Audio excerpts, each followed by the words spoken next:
market. Some of them, like the bigger ones, fine, but the smaller companies and some of those that went bust, a lot of them are using it actually to keep themselves afloat. Well, it's outrageous, actually. You know, they're not financial services companies, so they're not taking your money with your knowledge and then ring-fencing it and protecting it pursuant to a regulatory environment which would care for the customer. Well, some of them are. The bigger ones are, I know. Well, you can get it back in an insolvency theoretically, but actually it's open for their cash flow, so they can use it, you know, to service their own needs.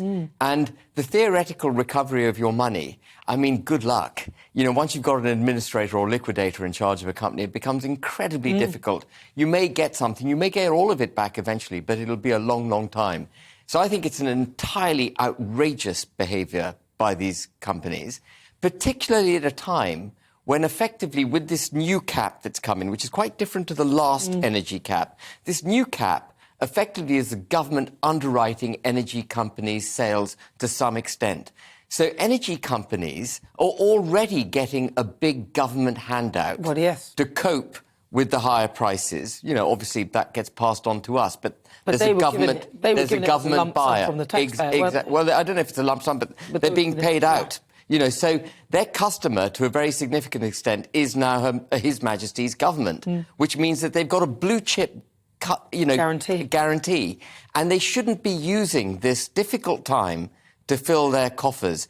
And what I would say is, you know, no matter, Atul pointed out to me, of course, these people, when we were chatting earlier, these people are induced into direct debits because they're offered discounts.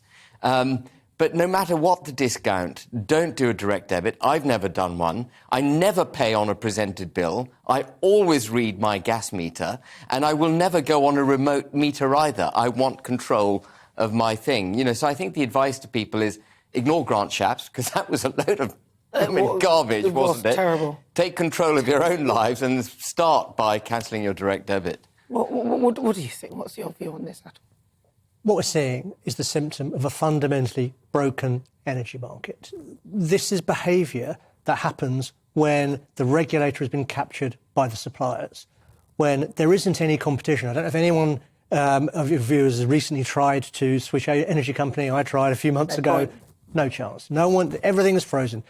And what we're seeing is the legacy of a fundamentally broken market.